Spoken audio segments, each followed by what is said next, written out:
Hello student, आज हम एक अलग ही टॉपिक पे डिस्कस कर रहे हैं क्योंकि अब आप लोगों का कोर्स कंप्लीट हो चुका है, पेपर आने वाले हैं और जो मेनली बोर्ड के एग्ज़ाम होते हैं उनका जो पेपर होता है उसको हमें किस तरह से करना है कॉपी में, उसके बारे में आज हम डिस्कस करेंगे। तो मैं रेनू यादव और ये चैनल है केमिस्ट्री चेंजर्स। तो बात करें, पहले तो बात है कि आपको स्ट्रेस बिल्कुल नहीं लेना है। जिस दिन पेपर हो उस दिन स्ट्रेस बिल्कुल नहीं लेना है, क्योंकि आपने अच्छी तैयारी की है, आपने अच्छी मेहनत की है, तो नो डाउट रिज़ल्ट भी बहुत अच्छा आएगा। जैसे हम किसी को पैसे देते हैं और इंटरेस्ट पे देते हैं, तो अगर उससे वसूली करनी हो तो कैसे ठरके से करते हैं ना अपन कि हाँ भाई जाएंगे शान शौकत से उससे पैसे वसूल करके लाएंगे। उसी तरह से हमें एग्ज़ाम में जो हमने तैयारी की है उसे विद इंटरेस्ट सफलता के रूप में हमें उसे वसूल करना है। तो पहले तो आप सब स्ट्रेस फ्री रहिए कि हाँ मैंने बहुत अच्छी तैयारी की है तो इसका रिज़ल्ट भी बहुत अच्छा रहेगा। जिस दिन एग्ज़ाम है मिनिमम 5 से 6 घंटे आप नींद लीजिए। ऐसे नहीं है कि आप सारी रात स्टडी करें एंड देन पेपर जब आए तो वहाँ पे आपको नींद आ रही हो और आप कुछ लिख ही नहीं पाए, क्योंकि मैंने बहुत बार ऐसे केसेस देखे हैं जिसमें बच्चे सारी रात जाग के करते हैं पढ़ाई और जब उनके सामने पेपर आता है तो वो सोच ही नहीं पाते। तो आप ये गलती नहीं करेंगे, आप आराम से नींद लेंगे 4-5 या 5-6 घंटे, इतनी तो आपको नींद लेनी है। फिर जब पेपर आपके सामने आता है, जो सबसे बड़ी मिस्टेक है जो मैंने भी बहुत बार की है और मैंने बहुत बार स्टूडेंट को करते हुए देखा है, जब पेपर आपके हाथ में आएगा तो आपको पेपर को बहुत ज़्यादा सावधानी से पढ़ना है, क्योंकि हम जल्दबाजी में पेपर ढंग से नहीं पढ़ पाते, क्योंकि हम सोचते हैं कि टाइम बहुत है, 3-3.25 घंटे बहुत टाइम होता है किसी भी एग्ज़ाम को करने के लिए। तो आप टेंशन मत लीजिए टाइम की कि टाइम कम रह जाएगा। जब भी आपके पास पेपर आए तो उसे पहले ध्यानपूर्वक 5 मिनट लगाकर पढ़ें। दूसरी बात, जब आप पेपर पढ़ लें तो उसमें देखिए जो क्वेश्चंस है, क्योंकि जो मेरी गलतियां हुई है कि मैंने कभी इंक्रीजिंग ऑर्डर था तो उसको डिक्रीजिंग देख लिया, या तो इसलिए कह रही हूँ ये सिली मिस्टेक मत कीजिएगा, क्योंकि हमें आते हुए भी पेपर हम गलत कर जाते हैं। तो पेपर को पहले पूरे ध्यान से पढ़िएगा। दूसरी बात, पेपर जो होता है वो सेक्शंस में डिवाइड होता है A, B, C and D। तो ABCD जब सेक्शन में डिवाइड होता है पेपर, तो उसमें से आप देख लीजिए आपको कौन सा सेक्शन अच्छी तरह से आ रहा है। सेक्शन A आ रहा है, B आ रहा है, या C आ रहा है, या D आ रहा है। कोशिश कीजिए कि जो भी सेक्शन आप चूज़ कर रहे हैं, चाहे ABCD में B कर रहे हैं चाहे C कर रहे हैं, तो उनके क्वेश्चंस को सीक्वेंस में कीजिए।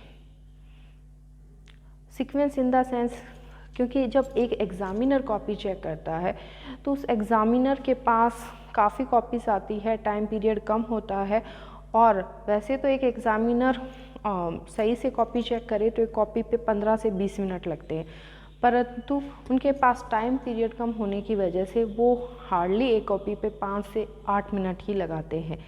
तो आपको क्या करना है, उन्हें इरिटेट नहीं करना है, और अगर आपने सीक्वेंस बदल दिया तो वो एग्ज़ामिनर इरिटेट हो जाते हैं।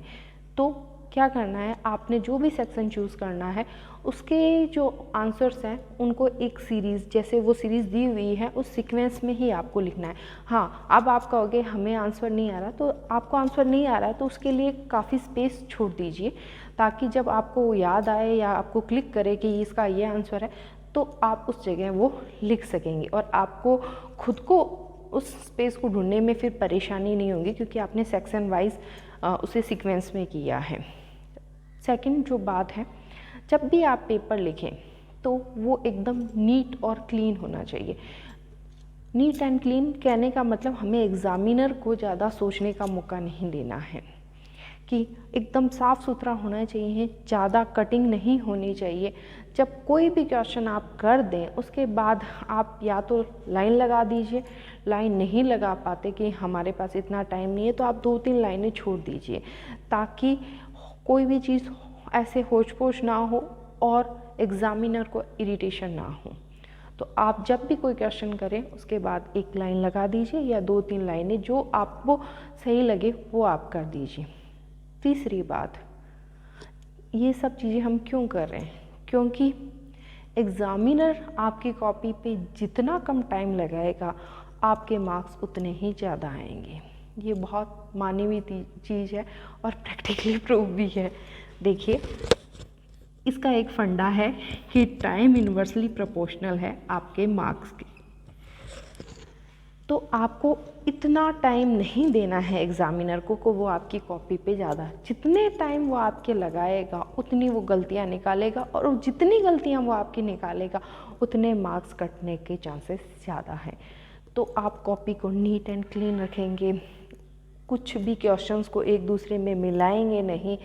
और दूसरी बात, कोई भी केमिस्ट्री के पॉइंट ऑफ व्यू से कोई भी अगर डेफिनेशन आती है तो डेफिनेशन जिसकी भी हम जैसे स्वर्ण संख्या है उसके हम डेफिनेशन लिख रहे हैं, मान लो स्वर्ण संख्या की हम डेफिनेशन लिख रहे हैं, तो डेफिनेशन लिखने के बाद जैसे ही हमने इसकी हेडिंग लिखी है तो हेडिंग के नीचे आप इसमें अंडरलाइन कीजिए, देन आप इस तरह से कोई भी एरो लगा दीजिए और उसके बाद यहाँ से उसकी परिभाषा लिखनी शुरू कीजिए। जो भी परिभाषा से रिलेटेड है या कोई भी सवाल पूछा है हमसे जिसे आप हाईलाइट करना चाहते हो, देखिए आपको चाहे 10% आ रहा हो पर आपको प्रिटेंड ऐसे करना है कि मुझे 100% आ रहा है। तो इसका मतलब है आपका प्रेजेंटेशन बहुत अच्छा होना चाहिए।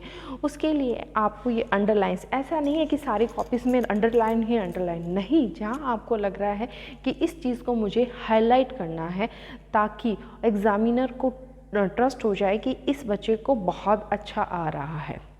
दूसरी बात, जब भी जो क्वेश्चंस का पैटर्न होता है, अगर आपसे फॉर एग्ज़ाम्पल डिफरेंस पूछा है उसने, तो डिफरेंस पूछा है, इट मीन्स ए और बी किसी में भी आपको डिफरेंस पूछा है, ए और बी में डिफरेंस मिलता है, तो क्या करना है आपने, डिफरेंस जब भी पूछा है तो इन दोनों को लिख देना है, देन जस्ट बीच में लाइन लगा देनी है।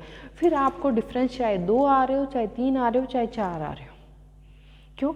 आप क्या करते हैं, बहुत सारे बच्चे मैंने देखा है कि जब डिफरेंस पूछा जाता है तो पहले ए का लिख दिया देन बी का लिख दिया, तो वो डिफरेंस नहीं हुआ और उसमें एग्ज़ामिनर इरिटेट होता है कि भाई मैं कहाँ से देखूँ इस चीज़ को कि ये डिफरेंस है। उसी तरह से आप लाइन लगाएंगे बीच में, इधर इसका अलग इसका अलग, तो उसको क्लियर कट है, वो सीधा चेक करेगा कॉपी आपकी।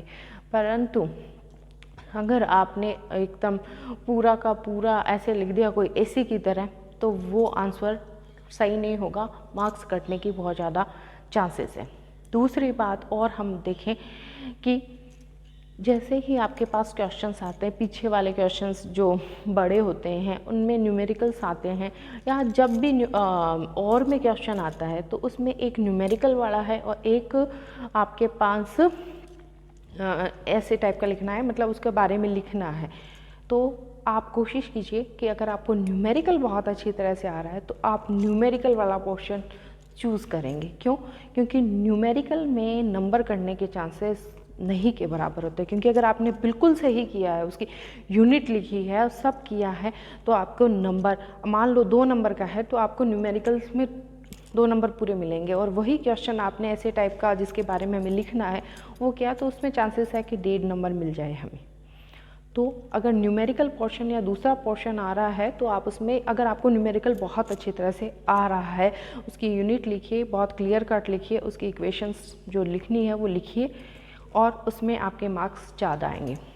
और एक इम्पॉर्टेंट बात, आप कॉपी के बीच में रफ वर्क नहीं करेंगे। आपको रफ वर्क करना है तो कॉपी बहुत बड़ी होती है, 30-35 पेज की होती है, तो उसके लास्ट के जो 2 पेज हैं उनके ऊपर आप रफ वर्क लिखेंगे। आप रफ वर्क लिखेंगे और आप ये सोचो हम हमारी कॉपी को कैसे गंदा कर दें। अरे गंदा तो ख़राब तो तब होगी ना जब आप उसको बीच में उसके कैलकुलेशन करोगे। आप पीछे से 2 पेज ले लीजिए, उनके ऊपर रफ वर्क कीजिए और लिख दीजिए कि हाँ भाई ये रफ वर्क है, तो यकीन मानिए उसको कोई चेक नहीं करेगा, क्योंकि आपने मेंशन कर दिया कि वो रफ वर्क है। तो आप कॉपी को नीट एंड क्लीन रखेंगे, उसके बीच में जैसे कैलकुलेशन आ गई तो वहीं कैलकुलेशन नहीं करोगे, आप जस्ट जहाँ कॉपी के पीछे 2 पेज रखे हैं आपने, वहाँ आप कैलकुलेशन करोगे। ओके, ये बात थी। और एक इम्पॉर्टेंट बात और है कि जब आप पेपर कर लो, अपना सारा पेपर हो गया, तो आप इत्मीनान से एक बार चेक कर लीजिएगा कि आपने सारे क्वेश्चन अटेम्प्ट कर लिए क्या। और क्वेश्चन पेपर पे आपको कोई मार्क नहीं करना, क्योंकि ये एक चीटिंग की प्रोसेस में आ जाता है कि आपने नकल की है। तो क्वेश्चंस पे आप कोई भी मार्क नहीं करोगे। आपने क्वेश्चन कर लिया, नहीं किया, डिक्रीजिंग इंक्रीजिंग ऑर्डर जो भी आपने, उसके ऊपर कुछ भी नहीं लिखोगे, क्योंकि अगर आप क्वेश्चन पेपर पर लिखते हो तो ये गलत है। तो जो आपने रफ वर्क यूज़ किया है स्पेस, उसी में आप करोगे। और एक बात और, डिक्रीजिंग इंक्रीजिंग वाले क्वेश्चंस को आप बहुत ध्यान से देखेंगे कि इसमें डिक्रीजिंग ऑर्डर पूछा, इट मीन्स पहले बड़ा फिर छोटा फिर छोटा, इंक्रीजिंग में पहले छोटा फिर बड़ा। इन दोनों में आपको डिफरेंस पता होना चाहिए, ये लिखना है आपको। क्योंकि कई बार केमिस्ट्री में क्या हमेशा ही क्वेश्चंस आता है एक डिक्रीजिंग ऑर्डर वाला और एक इंक्रीजिंग ऑर्डर वाला, पर आपको ध्यान रखना है कि ऑर्डर कौन सा पूछा है, इंक्रीजिंग पूछा है कि डिक्रीजिंग पूछा है। और क्योंकि ये क्वेश्चंस आते हैं एसिडिक नेचर वाले में और बेसिक नेचर वाले में, किसकी एसिडिक नेचर ज़्यादा है, किसकी बेसिक नेचर ज़्यादा है, केमिस्ट्री के पॉइंट ऑफ व्यू से अगर हम बात करें तो आपको ये पूरी चीज़ को ध्यान में रखना है। और जब पेपर कर लिया, आप सेटिस्फाई हो गए कि मैंने सब काम कर लिया है, तो फिर आपके किए हुए जो क्वेश्चन है आपको क्लिक कुछ याद आ गया कि हाँ भाई मुझे इसमें लिखना है।